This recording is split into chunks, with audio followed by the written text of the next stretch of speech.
Bom, gente, a gente já está gravando, tá? Qualquer coisa eu vou fazendo cortes ao longo da coisa. A minha câmera está fechada para vocês, porque eu estou usando para edição, para depois eu poder aparecer também na edição, porque senão ficaria só um quadradinho pequenininho meu ali na esquerda. E aí eu vou entrar aqui numa janelinha parecida com essa de vocês. Já está tudo montadinho, inclusive durante a apresentação. Tá? Vamos ler a nossa página introdutória, que é da Joana de Anjos, do livro Vida Feliz. Deixa eu abrir aqui para o Leozinho entrar. Essa é outra questão que eu vou também fazer essas interrupções para poder autorizar a entrada de algumas pessoas. Então, Joana diz o seguinte, na lição 68. Aceita as pessoas conforme estas se te apresentam. Este homem prepotente que te desagrada está enfermo e talvez não saiba. Esse companheiro recalcitrante é infeliz em si mesmo. Aquele conhecido, exigente, sofre dos nervos. Uns que parecem orgulhosos são apenas portadores de conflitos que procuram ocultar. Outros que se apresentam indiferentes experimentam medos terríveis. A terra é um grande hospital de almas. Quem te veja apenas superficialmente não terá como analisar-te com acerto. Concede a liberdade para que cada um seja conforme o que é, e não como pretendes que sejam. Então, boa noite, Vinícius, Leozinho também que chegou agora. Nós já estamos gravando e fazer a nossa prece inicial para depois eu passar para a apresentação, que hoje eu também vou usar a apresentação, tá? Querido Jesus, amados amigos da espiritualidade, nós agradecemos por esse momento que viveremos, pela oportunidade de fazer reflexões à luz da doutrina espírita sobre questões que são tão da nossa atualidade, tão do nosso dia a dia. Ampara-nos os que estamos aqui, aqueles que estão sofrendo com essa pandemia, os que desencarnaram, seus familiares, os que estão enfermos, os dirigentes, os que estão na linha de frente, que todos sejam envolvidos em vibrações de harmonia e de paz. E que nós possamos, de alguma maneira, com a nossa preservação do distanciamento tão necessário, com os cuidados que nós também tomamos em relação a nós e os nossos entes queridos, contribuir para que a sociedade sofra menos com essa situação de dificuldade que estamos vivendo. Em teu nome, Jesus, mas sobretudo em nome de Deus, nós iniciamos a nossa reunião da noite de hoje. Bom, à medida que o pessoal for entrando, eu vou fazer pequenas pausas para poder liberar a entrada, mas deixa eu ver, compartilhar a janela aqui com vocês, não é? E vocês vão me dizer se está aparecendo, porque para mim fica preto, tá? Estão vendo aí? A janelinha está aparecendo, gente? Sim. Ah, beleza. Então agora a gente começa. Beleza. Tá? Então olha só. Como a gente domingo agora vai comemorar o Dia dos Pais, né? Eu fui buscar no Livro dos Espíritos alguma coisa que a gente pudesse fazer essa ligação, né? Aproximar essa data festiva, muitas vezes só comercial, para olhar com os olhos que a doutrina espírita nos permite ver, com os olhos de espiritualidade. E a gente tem bastante coisa a esse respeito. Só que nós vamos estender a nossa observação muito além até da paternidade no sentido, né, como ela é vista hoje. Mas a missão da paternidade, que nós vamos encontrar lá no Livro dos Espíritos, na questão 582, ela é muito relevante para nós. Porque de um jeito ou de outro, paternidade e maternidade são oportunidades preciosas da gente realizar o crescimento, preparar ou ser plataforma de lançamento para que outros espíritos possam então desenvolver a sua atividade no bem, o seu progresso. E lá na questão 582, como eu falei, Kardec pergunta para os amigos espirituais assim: pode-se considerar como missão a paternidade? Porque de vez em quando a gente vê, né, a gente tem um monte de espírita querendo ser missionário da mediunidade, querendo ser missionário da tribuna espírita, e esquece da família, esquece de ser missionário dentro de casa. E aí, quando Kardec trata das missões dos espíritos, nessa segunda parte do Livro dos Espíritos, ele coloca essa pergunta 582, que é uma das que eu gosto muito de trabalhar quando eu vou fazer questões sobre o tema de família, não é? E aí os espíritos respondem assim: sem contestação possível, uma verdadeira missão. É ao mesmo tempo grandíssimo dever que envolve mais do que o pensa o homem, a sua responsabilidade quanto ao futuro. E aqui, numa visão superficial, numa visão rasa, a gente pode até dizer assim, não, então eu vou ser um bom pai, eu vou ser uma boa mãe, com vistas ao futuro dos meus filhos, para que os meus filhos possam viver num mundo melhor, para que os meus filhos tenham uma vida melhor do que a que eu tive. Não tem muita gente que fala assim, eu não quero que meu filho passe pelos apertos que eu passei. Mas essa frase final que a gente observa aqui, né, que essa questão da paternidade e da maternidade envolve uma responsabilidade quanto ao futuro, também é o nosso futuro. Nós somos reencarnacionistas, gente. E mais do que isso, né, nós vamos envelhecer. Então, da maneira como nós criarmos, da maneira como nós educarmos aqueles espíritos que forem confiados a nós, né, na condição de filhos, de netos, de sobrinhos, de agregados, né, em que nós possamos exercer esse afeto educador, que é o afeto educador da paternidade, que é o afeto educador da maternidade, como estruturas psicológicas e não como realizações ligadas a gênero, a gente começa a perceber que quando a gente evangeliza, que quando a gente educa, a gente está investindo no nosso futuro também. Numa sociedade que vai acolher o idoso, que não vai desrespeitá-lo. Numa sociedade que vai ver valor em todas as pessoas, se nós transmitirmos esses valores também para os nossos pequenos, para os nossos jovens, para as nossas crianças. E é exatamente nesse sentido que a gente começa a perceber a valorização da família. E aí os espíritos ainda advertem Allan Kardec. Muita gente se descuida dessa missão. E ele diz o seguinte, Deus colocou o filho sobre a tutela dos pais a fim de que estes o dirijam pela senda do bem. E lhes facilitou a tarefa, dando àquele uma organização débil e delicada que o torna propício a todas as impressões. E aqui eu já paro para a gente observar, a tutela dos pais. Tá? Aqui não é apenas uma das figuras, mas de quem exerce a função da paternidade e da maternidade, de quem exerce a função do afeto que educa, do afeto que acolhe, do afeto que dá segurança, que são todas as funções que devem existir nessa relação entre espíritos que estão no começo da sua jornada e outros espíritos que já são mais amadurecidos, que mesmo que nós tenhamos passado por famílias muito difíceis, nós temos o desafio de acolher os nossos filhos, os que chegarem para nós, de uma forma melhor, já que a doutrina espírita nos dá esse conhecimento. E aí olha só que coisa interessante. Muitos, porém, dizem os espíritos, no entanto, que mais cuidam de aprumar as árvores do seu jardim e de fazê-las dar bons frutos em abundância, do que de formar o caráter do seu filho. Se este vier a sucumbir por culpa deles, suportarão os desgostos resultantes desta queda. E é aí que a gente começa a perceber a missão que nos é colocada. Porque de vez em quando a gente se culpa só depois que o caos já está entornado. A gente começa a se queixar que o filho ou a filha se vinculou à dependência química e a gente mesmo nas festinhas oferecia a bebida e aquela criança viu a família inteira comemorando em torno do copo, em torno de coisas que causavam, né, perda de consciência, e ela vai achar que aquilo é o normal, é o natural. Então a nossa negligência, como ele diz ali, muitos cuidam mais do seu jardim do que dos seus filhos. Muitos estão mais preocupados em vê-los formados, com diploma, bem-sucedidos na carreira, abastados, do que em ter pessoas de bem ao seu lado. E é aí que a coisa fica. E não usar o termo pessoa de bem aqui no sentido pejorativo, como ele tem sido usado hoje por alguns desgovernos, né? Mas usar o sentido de pessoa de bem como espíritos educados, formados, preparados para fazer uma sociedade melhor. Quando a gente observa essa missão, a gente consegue mudar o mundo. Muita gente quer ser missionário, quer participar de ONGs, quer mudar o mundo, mas não muda o seu próprio lar. Não muda a arrumação da sua própria casa. E aí, Emmanuel, lá no livro Vida e Sexo, ele faz uma advertência muito importante. A família. Aqui a gente já expande, né? Eu só usei o gancho do Dia dos Pais para começar, porque, na verdade, a gente vai trabalhar a questão da família, das estruturas afetivas que a família precisa ter para ser um ambiente educador.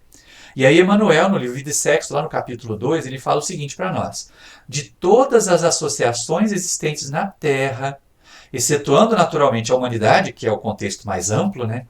Nenhuma talvez seja mais importante em sua função educadora e regenerativa a constituição da família. Tá? Então é interessante a questão, a formação das famílias, a preparação das famílias, o cuidado. Quando a gente pensa no centro espírita, um centro espírita atuando junto à família, vai ser um centro espírita que vai melhorar a sociedade. E aí Emmanuel prossegue. Temos dessa forma, no Instituto Doméstico, uma organização de origem divina, em cujo seio encontramos os instrumentos necessários ao nosso próprio aprimoramento, para a edificação do mundo melhor. Tá? Estão acompanhando? Estão percebendo que, na verdade, aqui, toda a transformação que a gente quer para a sociedade, toda a transformação que a gente quer para o mundo, começa dentro de casa? Hoje, ainda assistindo o telejornal, a gente percebeu aquela tristeza danada do aumento do chamado feminicídio, né, durante esse período desse primeiro semestre de 2020. Né? Em relação a 2019, ficou mais ou menos parecido. Mas, então, não é dizer que foi por causa da pandemia que as pessoas estão trancadas dentro de casa. É porque realmente as pessoas estão desrespeitando muito umas às outras. Tá? E aí você vê uma família destroçada por falta de respeito entre aqueles que deveriam ser os seus pilares, que deveriam ser a sua sustentação. Daí a chamada de Emmanuel. Vamos prestar atenção na família. Vamos investir nela em todos os setores. Quando a gente faz uma evangelização bem feita na casa espírita, a família também tem que ter responsabilidade.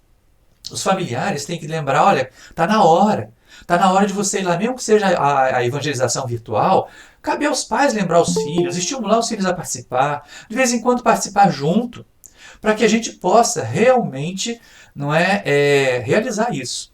Eu vou fazer uma pausa que parece que tem alguém querendo entrar na sala e eu não consigo enxergar daqui. É a Sara. Bem-vinda, Sarinha. Tá? Vou voltar lá para a apresentação. Boa noite, obrigado. Tá? Então, gente, seguindo aqui com o Emmanuel, a valorização da família, a valorização desse instituto, como ele diz aqui, né, Instituto Doméstico tem origem divina. Quer dizer, se a gente vai nos livros de André Luiz, principalmente, o planejamento para a formação das famílias é magnífico, é maravilhoso. Tá? E é exatamente aí que vem a proposta espírita, porque a gente vai olhar na casa espírita e vamos perceber o seguinte, mas as famílias não são todas iguais.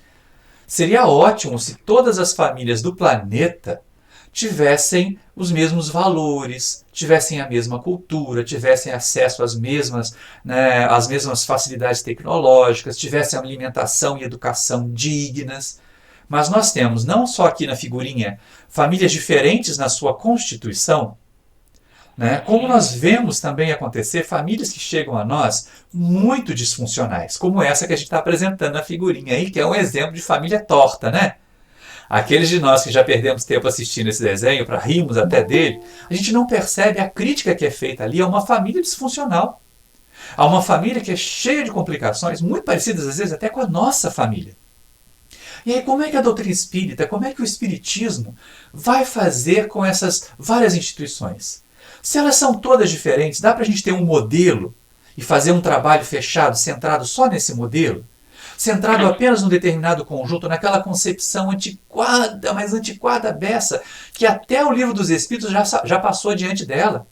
Quando Allan Kardec trata das questões lá do casamento, da união, ele não fala de casamento de um homem e uma mulher, ele fala de união permanente de dois seres, que é uma questão que nós temos discutido agora.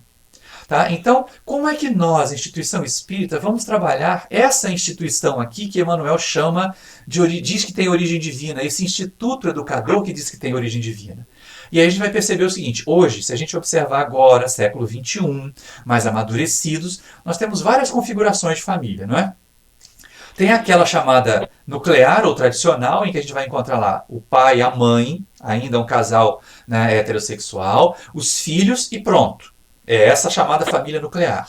Frequentemente, até nas comunidades mais pobres, nós vamos encontrar famílias nucleares expandidas, que são aquelas em que você tem aquele núcleo anterior aí, mas ainda vem um sobrinho morar com a gente, ainda tem os pais que envelhecem e têm que voltar a morar com a gente, tem alguns irmãos que acabam vindo morar com a gente para poder estudar, porque moram longe da casa dos pais ou estudam longe da casa dos pais.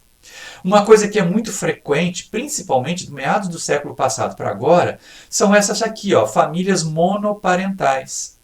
Vocês devem ter reparado que nessa distribuição aí desse auxílio emergencial que a Câmara e o Congresso acabou forçando o governo a proporcionar, a dar, porque não era o ponto de partida deles, a doação para mulheres que cuidam sozinhas do lar é dobrada. O auxílio emergencial para famílias uniparentais, monoparentais, é dobrado, porque assim, o mesmo indivíduo sozinho cuida de todos os outros elementos que são subordinados a ele, que estão sob a sua tutela. Então é muito importante, nesse caso aqui, a gente entender, primeiro, que nós não podemos estabelecer que aquela criatura que é sozinha, ela vai ser discriminada, ela vai ficar de lado, ela não vai funcionar bem como uma instituição educadora. Ao contrário. Existem famílias monoparentais que são muito mais equilibradas, que são muito mais bem estruturadas quando têm os genitores atentos, do que famílias nucleares que têm o desrespeito, em que as pessoas, né, têm relações extraconjugais, em que o vício da dependência química permanecem ali dentro daquele lá com maus exemplos para os filhos. E hoje se discute, felizmente, com mais clareza, com mais, né, respeito, as chamadas famílias homoparentais. Aquelas em que os genitores são, né, ambos do mesmo sexo, nasceram com a mesma morfologia. Né? Isso numa visão sociológica da família. E aí, para cada situação dessa daqui, gente, a gente precisa realmente, né, se colocar. A gente precisa realmente, como instituição espírita, saber o que oferecer, que orientações ter, como sermos acolhedores. Porque a pior coisa que acontece é quando alguém chega a uma casa espírita com problemas familiares e ela vê uma casa que cuida apenas de uma determinada visão, de uma teoria a respeito de família. Aquilo é família, o resto não é. Essa história de família tradicional tem causado tanto problema nos dias de hoje. A gente precisa ficar muito mais atento, a gente precisa ficar muito mais consciente de que essas famílias tradicionais, de tradicional não tem nada. No passado era muito comum, tem até música antiga que dizia, né, um fulano tinha matriz e a outra ia filial fora. Então, cuidado com essa história de que família tem essa estrutura. Família é esse modelo. Não é, não. Do ponto de vista espírita, nós seguimos o que a sociedade percebe como conquista, como valorização. Não quer dizer um liberou geral, mas o respeito a todas essas estruturas, desde que elas cumpram a sua função educativa, a sua função acolhedora, para poder realizar o seu papel. Tá? E quando a gente começa a pensar nesse último item, a família homoparental, as pessoas dizem, mas isso aí não está na Bíblia. Bom, a doutrina espírita ela não se prende à Bíblia. A Bíblia não é nosso livro sagrado. É um livro que é histórico no Velho Testamento, é um livro que traz a mensagem de Jesus no Novo Testamento, mas ele é sujeito a interpretações. Ele é sujeito à avaliação e principalmente à contemporalização. Na época de Jesus, na época de Kardec, a sociedade tinha alguns valores, tinha uma maneira de observar os outros. Hoje nós precisamos ser mais amadurecidos. E aí no livro Desafios da Vida Familiar, perguntaram perguntaram ao Camilo. Perguntaram ao Espírito Camilo como é vista a adoção de crianças para a construção de uma família por parte de homossexuais masculinos e femininos. Então é nitidamente o primeiro passo para a formação de uma família homoparental. E aí o Camilo, espírito benfeitor, guia espiritual do nosso Raul, diz o seguinte: o Pai Criador vê sempre as intenções que inspiram as ações. Que frase é esta, né? Ó, o Pai Criador vê sempre as intenções que inspiram as ações. Assim, vale refletir que o amor que se dedica a uma criança, tornando-a filha sentimental, independe da inclinação sexual adotada pelos pais ou pelas mães postiços. Então, na visão da espiritualidade superior, pode até ser que na visão de nós espíritas encarnados, de nós espíritas muito conservadores, a gente percebe que na visão dos espíritos, e olha que isso aí a gente vai encontrar no Camilo, a gente vai encontrar na Joana de Ângeles, a gente vai encontrar no Emmanuel. Aquele livro do Emmanuel, Vida e Sexo, que foi escrito e foi publicado em 1970. Né? E ele já vai fazer 50 anos e tem questões que são atualíssimas. Aliás, valia a pena como recomendação que cada um de nós aqui que tem filhos, que tem sobrinhos, quando esses filhos e sobrinhos entrarem ali na puberdade, que a gente desse de presente um livro Vida e Sexo para eles. Porque é uma obra essencial. E aí a gente percebe, assim, citando esses espíritos magnânimos, né, Emmanuel, Camilo, Joana de Ângeles, a visão que os espíritos têm da família homoparental, ela é muito mais avançada, ela é muito mais de acordo com a doutrina espírita do que a visão que o movimento espírita algumas vezes apresenta. Principalmente na cabeça de algumas pessoas mais conservadoras, de algumas pessoas que ainda arrastam consigo aquele ranço das igrejas cristãs tradicionais que colocam isso como um pecado, como uma proibição. Se vocês observarem bem, essa semana ficou quente nas redes sociais né? Porque uma determinada empresa de cosméticos, que a Silvia conhece muito bem, né? Ela trouxe, né, um pai trans para participar da propaganda do Dia dos Pais. E isso deu maior charivari nas redes sociais, porque aqueles muito conservadores estão, né, criando um problema grande. Foi ótimo para a empresa, porque a propaganda está bombando. E aí, coitados dos conservadores que estão ajudando a fazer propaganda daquilo que eles muito questionam, daquilo que eles muito contestam. É bem feito para eles, né? Mas voltando aqui para o nosso estudo, ela pode ser inclusive terapêutica. Essa oportunidade dada de vivenciar a maternidade, de vivenciar a paternidade, ela pode ser terapêutica para pessoas que, se não tivessem o compromisso da família, estariam desequilibradas. Olha só o que o Camilo diz, ainda na questão 12. Acompanhamos inúmeras situações em que os cuidados desenvolvidos para atender a criança fizeram com que os indivíduos ou pares homossexuais alterassem a rota dos próprios passos, enobrecendo o sentimento paternal ou maternal, ausentando-se da promiscuidade ou do desassossego íntimo. Então, muitas dessas pessoas, quando elas são desafiadas a vivenciar a maternidade, a paternidade, elas se tornam pessoas muito melhores. Não ficam mais caindo na gandaia, não se perdem mais em noitadas, porque elas sabem que têm filhos. Tem uma série de humor que passa na Netflix, que é muito interessante, né, da família moderna, que ela tem exatamente esse questionamento. O casal homoafetivo lá questiona, puxa vida, agora que nós somos pais, nós não temos mais saído para balada. Tá? Então isso foi colocado de uma forma muito leve, de uma forma muito, né, bem-humorada, mas é a pura verdade. Está aqui o Camilo constatando isso. Quanto faz bem para nós assumir o compromisso. O problema é que as pessoas não sabem assumir o compromisso. Nem todo mundo tem, né, vocação para ser pai e para ser mãe. A gente vê o pessoal fazendo 30 horas de aulas teóricas, mas não sei quantas horas de aula prática de direção, aula noturna, aula no simulador para poder tirar uma carteirinha de motorista assim e sair dirigindo por aí fazendo barbeiragem. Mas ninguém tem que fazer experimento, ninguém tem que fazer curso de pai e de mãe. Então, de vez em quando acontecem umas aberrações mesmo. De vez em quando acontecem umas coisas muito equivocadas. Mas, no geral, o que acontece até como um sentimento desenvolvido por nós ao longo dos milênios, como espíritos que vimos reencarnando e reencarnando e reencarnando, é que ao se deparar com o compromisso da maternidade e da paternidade, as pessoas mudam. Trazendo um testemunho pessoal, eu aprendi a dirigir muito mais defensivamente, muito mais serenamente, depois que o Maurício Júnior nasceu. E, aliás, ele completou 22 anos na terça-feira agora. Parabéns para o meu filhote e que o centro saiba disso, né? Mas, né, voltando ao nosso estudo, então, a presença desse filho, a presença desse amor na minha vida fez com que eu tentasse ser uma pessoa diferente na sociedade. Menos barbeiro, por exemplo, na direção. E em várias outras situações. Muitas pessoas mudam, muitas pessoas se transformam. E aí, quando as pessoas têm aquela pecha, aquele rótulo de que homossexual é promíscuo, e vêm famílias homoafetivas muito equilibradas, elas vão se surpreender, porque é exatamente isso que acontece. Quando a gente pensa na casa espírita, quando a gente pensa na doutrina espírita, a gente pensa o seguinte, mas o que o centro espírita pode oferecer para as famílias?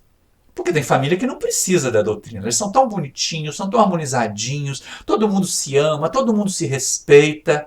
Pergunta, vocês conhecem muitos assim? Vocês já viram muitas pessoas desse jeito, muitas famílias desse jeito? A nossa família é desse jeito, harmonizadinho, bonitinho, maravilhoso? Claro que não, não é? Quem não tem aquela chamada ovelha negra da família que a Rita Lee já cantava lá nas suas músicas? Então, num livro chamado Estudando a Mediunidade, o Martins Peralva faz algumas classificações a respeito das uniões. E essas uniões geram famílias. Então ele coloca ali, nos graus mais elevados, nós vamos ter as chamadas famílias transcendentais, ou sublimadas, e as famílias formadas por afinidades superiores, que são aquelas mais harmonizadas que nós encontramos. Essa primeira aqui é formada por missionários mesmo, que têm um compromisso até com a sociedade como um todo, com a coletividade no sentido mais amplo. E essas famílias formadas por afinidades superiores são aquelas que servem de modelo para famílias terrenas. Famílias comuns, que tem o pessoal que trabalha, o pessoal que se respeita, o pessoal que se ama. Então são níveis superiores, mas elas são raras. O que chega para nós mesmo lá nas casas espíritas, o que chega para nós mesmo, para a gente acolher e tratar, são essas três fases finais aqui, as fases inferiores da família, né? As famílias acidentais, que são aqueles relacionamentos que surgem sem planejamento reencarnatório.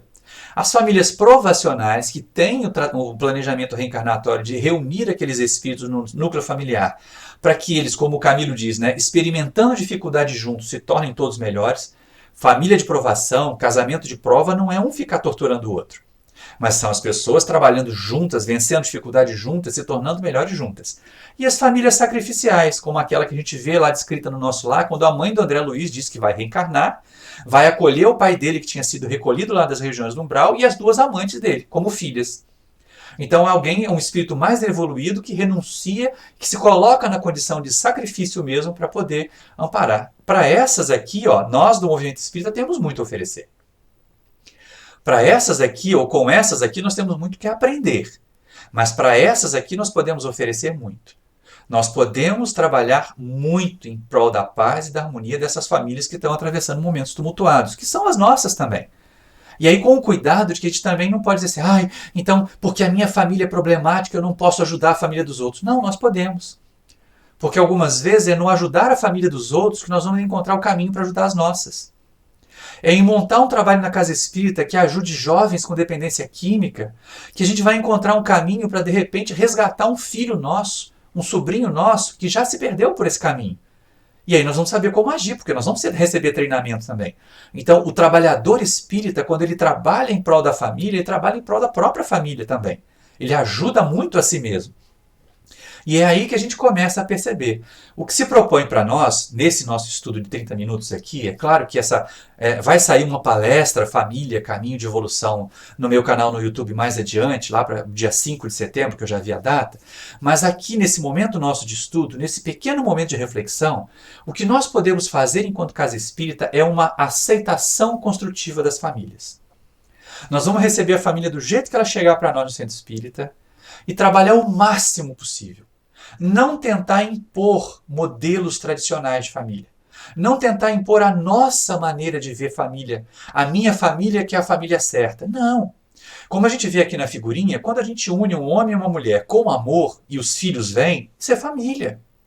Mas a gente também não pode esquecer, gente, que uma mulher só com os filhos é família. Né? Um homem só com os filhos é família. Duas mulheres com os filhos é família. Dois homens com os filhos também formam uma família. Pessoas, homem e mulher, que se unem, que não têm filhos, dois homens que se unem, duas mulheres que se unem, que não têm filhos, também são família, desde que exista entre eles amor.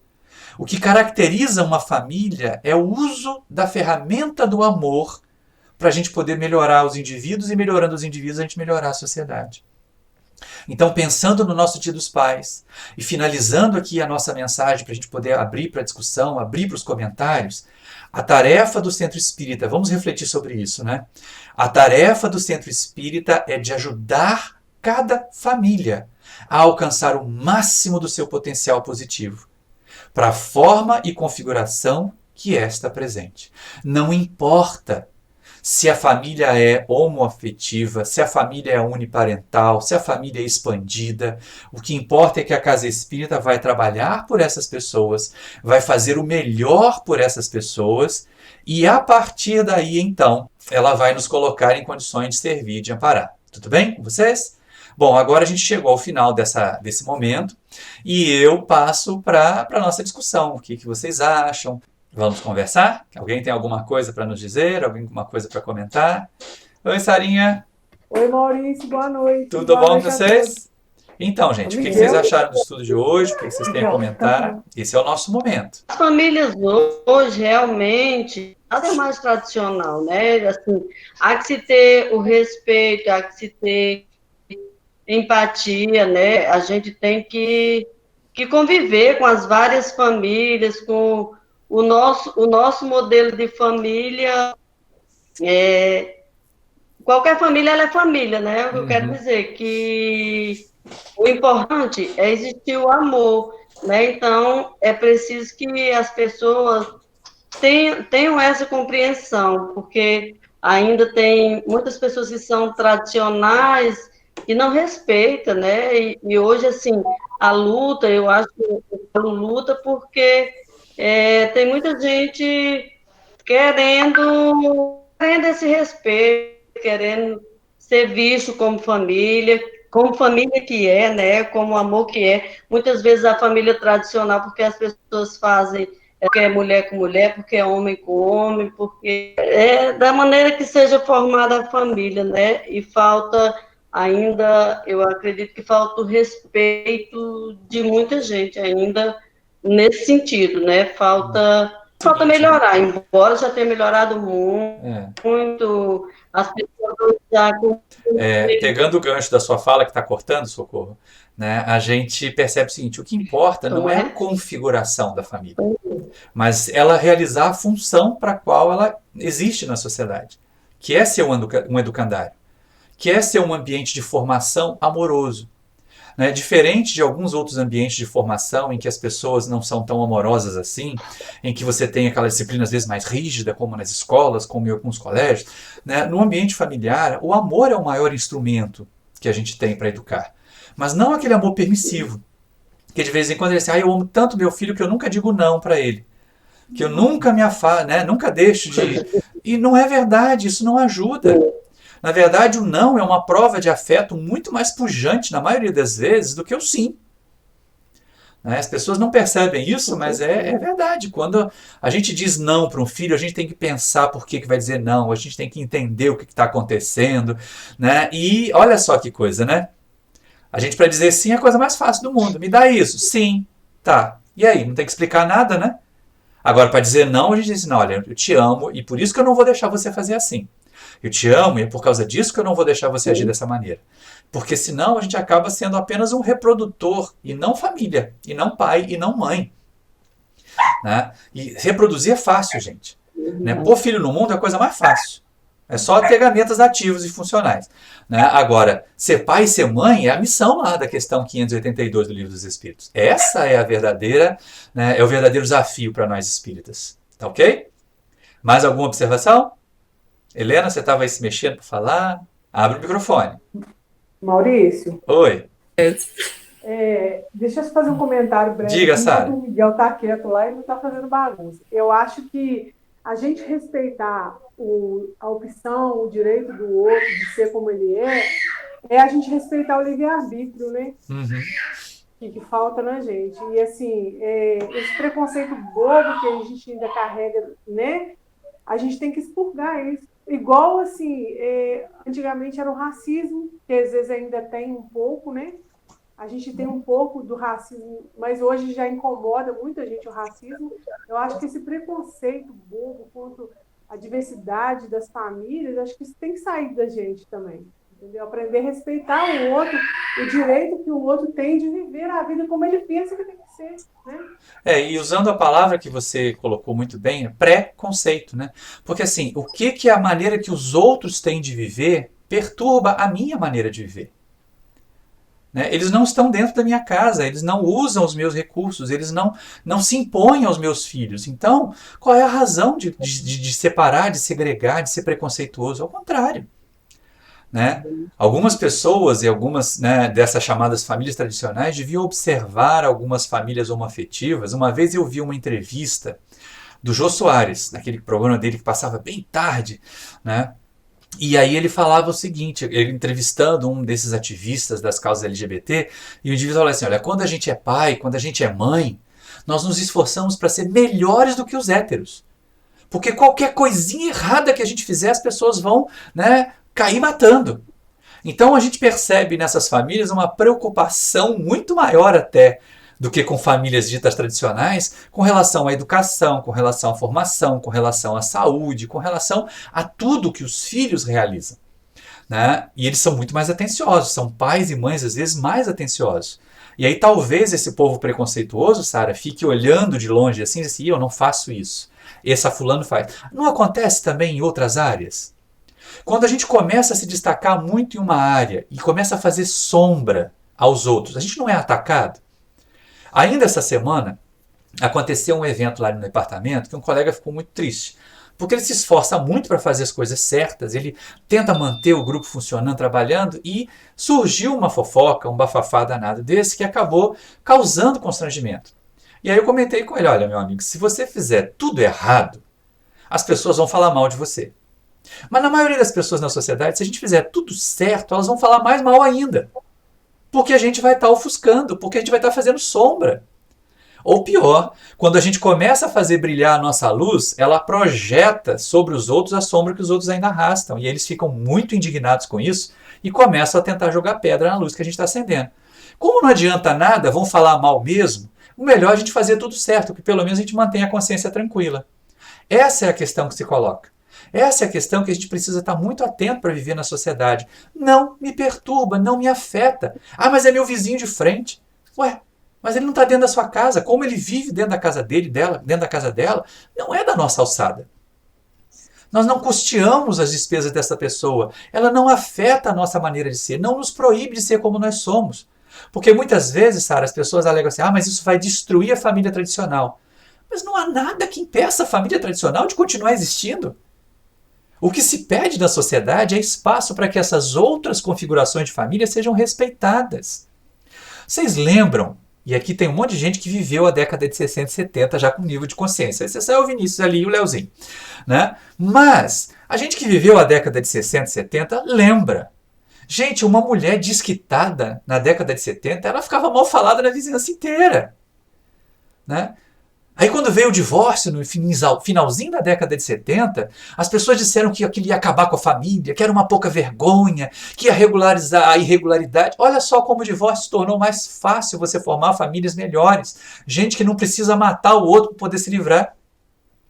Porque o grande problema de quando não existia o divórcio era aquela coisa, aquele voto feito lá na igreja, né? Até que a morte os separe. Bom, como o único jeito era separar pela morte, eu já matava o outro que queria se livrar. E aí nós vemos essas famílias progredindo. Se progrediu de lá até aqui, né? Se a mulher divorciada, se o homem divorciado hoje podem ser vistos como bons gestores de família, por que os casais homoafetivos, por que os indivíduos, né, homoorientados não podem ser bons pais e boas mães? Podem sim. Desde que eles queiram viver a função da família. A função da família não é ostentar, não é acumular bens materiais. A função da família é servir de plataforma de lançamento para que espíritos... E aí eu volto ao livro Vida e Sexo. O Emmanuel ele é muito prudente nisso. Ele associa a família a duas imagens. Quem esteve conosco no projeto Laços, de 2 domingos atrás, em que a gente passou aquele conjunto de capítulos do nosso projeto Família em Foco lá com a Darcy, a gente falou disso. O Emmanuel ele associa a família, primeiro, como um ninho, não é? Onde os espíritos podem se acolher, se sentir protegidos no momento enquanto são frágeis, enquanto são leves, né? Enquanto estão em plumes, para depois poder realizar seus voos. Agora, também algumas vezes um cadinho de reparação. Aquelas chamadas famílias provacionais que nós colocamos lá naquela relação do Martins Peralva. Então, essa ideia de uma família como oportunidade de aprendizado, como oportunidade de crescimento, ela é muito boa. Ela nos serve, ela é útil demais. E nós, do movimento espírita, não podemos, não devemos de maneira nenhuma fechar as portas, nem os nossos olhos, nem os nossos sentimentos, a essas famílias que chegam a nós, a nossas casas, buscando orientação, buscando ajuda. Agora sim, Helena, Maurício, diga. se animou aí, né? Eu fiquei quietinha. É que eu Não, acabei de ser Maurício, eu convidado para fazer um trabalho sobre família lá em Alagoas. Né? Então é exatamente com essa temática. Aí eu falei, puxa vida, mas preparei o estudo hoje mesmo já veio o convite para fazer o negócio fora. não à toa, né? Não foi coincidência, né? Pois é. Mas, Maurício, você está falando da questão da casa espírita. Eu acho que em situação nenhuma a gente pode trabalhar junto com preconceito, em nível nenhum, né? Desde familiar a qualquer outro relação social, qualquer outro espaço, né, social. Na verdade, se a gente reparar a história, a gente vê modelos, né, de sociedade ao longo da formação das civilizações, dos estabelecimentos entre os continentes, e que a referência de família no lugar não é para o outro. Pois é, se você pegar aquele mundo árabe, você tem a poligamia ainda. Olha só que coisa complicada. Não, e é o normal deles, é a estrutura deles. Então, na verdade, o que a gente sempre tem que trabalhar para frente do amor, né? Porque se a gente vem com uma relação de prova, ou, enfim, qualquer outra situação, se não tiver sentimento, né, como um leme aí, a gente não vai realizar nada, né? Vai continuar se engalfinhando aqui numa encarnação, na outra, se fosse pensar, né, em resgates pesados, né, de de situações pretéritas pesadas, como a gente sabe, que, né, quantas guerras já existiram, quantos locais já foram destruídos e novamente reconstruídos, nós estávamos num desses aí, com certeza, passeando por aí, Sim. né? Então, então, são modelos, a gente tem mania de colocar as coisas dentro de caixinhas, né? Porque a gente tem limitação de pensamento, de comportamento ainda, de conhecimento, né? Então, a gente vive, às vezes, dentro de uma redoma. Essa é a questão. Trabalhar, né, com a nossa mente, com o nosso nível de conhecimento e de relacionamento, e liberar para aberturas. Nós não nos permitimos, nós temos muitos medos, né, muitos traumas. Então, isso vem na frente, às vezes a gente deixa passar à frente das intenções que a gente realmente quer praticar. E esse é o problema, por isso que é muito bom fazer terapia, gente, porque a gente tem que vencer esses medos, esses traumas, né, e se permitir conversar, ouvir, errar, acertar, né? Então, até a palavra erro, a gente nem gosta muito, né, de certo, errado, desde que eu entrei para casa, não sei se você mesmo fala, Maurício, eu já escutei. Eu conheço pessoas que não gostam de usar esse termo, e até tem razão, né? O que é o certo e errado para cada um de nós, né? As referências são diferentes, porque a gente traz uma história de vida diferente, familiar, a gente ouve aquela doutrina de dentro de casa, às vezes, dentro da nossa história familiar, não é que esteja certo ou errado, é a nossa história, né? E aí a gente tem que estar aberto para conhecer outras histórias e tentar ajudar a entender, né? E esse é o nosso limite, porque a gente tem medo, né? Medo de apanhar, medo de levar bronca, medo de... E a gente tem que tomar cuidado, porque a gente às vezes transfere isso para os nossos filhos, para os nossos sobrinhos, parentes, conhecidos, amigos. Então a gente tem que sempre se policiar, de fato, e olhar e abrir visão, né? Abrir a mente. Isso aqui é também importante, eu não sei. Não, é perfeita a sua colocação, até porque, assim, as pessoas às vezes se esquecem que elas não são referência, né? Não são modelo para os outros. A gente tem os nossos desafios, da mesma forma como nós temos qualidade, nós temos defeitos. E o que é bom para um pode ser muito ruim para os outros. Um roteiro de vivência, de experiência de vida que para uma pessoa deu muito certo, para um conjunto de pessoas deu muito certo, se você pegar aquele mesmo modelo e aplicar igualzinho num outro conjunto de pessoas, são espíritos diferentes, vai dar muito errado. Né? É diferente fazer um bolo, é diferente fazer uma torta, uma receita, que se você fizer sempre igual, vai dar sempre o mesmo resultado. Né? Os ingredientes na questão família nunca são iguais. Então você nunca vai chegar no mesmo resultado. Cada família vai ter que construir a sua própria, né, o seu próprio caminho de evolução. Não cabe a nós, espíritas, determinar, siga por aqui, siga por ali. Não. Olha, a proposta para a família é essa. Você está disposto a fazer os esforços? Você está disposta a seguir por caminhos que levem a esse objetivo? E aí cada um vai construir o seu próprio caminho. Beth, eu acho que quer falar, Maurício. Beth, diga. Uma coisa que eu queria perguntar. No caso, hoje o preconceito é muito grande. Isso aí a gente sabe. Infelizmente, né? É um preconceito muito, muito grande. Mas existem algumas religiões que têm um preconceito muito maior em relação à família homem-homem, mulher com mulher. Eles acham que a família é só a mulher e o homem. Não pode ter mais que isso. Eu tenho conhecidos que diz para mim que não, que isso é pecado, que Deus não permite isso, que não... Mas, assim, por que isso, né? Ô, Beth, é porque as pessoas elas não querem fazer muito esforço para pensar, né? Então elas seguem o que o outro disse para ela, o que o pastor disse. Quando eu me deparo com pessoas com esse argumento, e normalmente quando elas querem encerrar a questão, elas dizem, porque isso aí não está na Bíblia. Né? Tudo bem, não está na Bíblia isso, como não está na Bíblia também a internet, e a gente está usando. Né? E aí quando alguém começa a ficar muito bravo, assim, né, principalmente quando é um homem, né, querendo bancar o muito machista, o muito, né, conservador, eu falei assim, você já construiu a cabaninha lá no fundo do quintal? Aí ele assim, ué, por que a cabaninha? Ué, porque está na Bíblia que quando a sua mulher fica menstruada, quando a sua filha fica menstruada, ela tem que sair de casa, porque ela está impura. Você bota ela para fora de casa? Não, mas esse tempo já passou. Ah, então o tempo daquela família, daquela estrutura também já deve ter passado, não acho? E aí rapidinho as coisas começam a morrer, porque não é verdade, gente? Ou se segue a Bíblia literalmente, e a gente vai fazer um monte de bobagem, porque o que está escrito lá na letra, Jesus mesmo já dizia, né? A letra mata, o Espírito é que vivifica. Então nós precisamos questionar, nós precisamos interpretar, nós precisamos entender a sociedade de agora, século XXI, diferente da sociedade do século, né? De antes de Jesus, da época em que Jesus esteve conosco. Aliás, na época que Jesus esteve conosco, a hipocrisia é o que imperava. E é o que impera hoje também nas chamadas famílias tradicionais. Essas que alardeiam aí, né, que fazem campanha, que são críticas dos outros e elas mesmas mantêm, né, um monte de desvios, um monte de deslizes.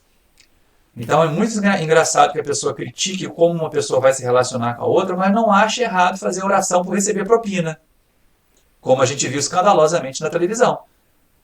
Então, para esses hipócritas, minha irmã, a única coisa que a gente pode fazer é fechar o ouvido. Né? Não dar atenção para eles, não entrar em discussão também. Para que a gente vai perder tempo discutindo com quem não quer ouvir, com quem não quer aprender? Helena, você levantou a mão, quer falar? Não, foi sem querer. Ah, tá.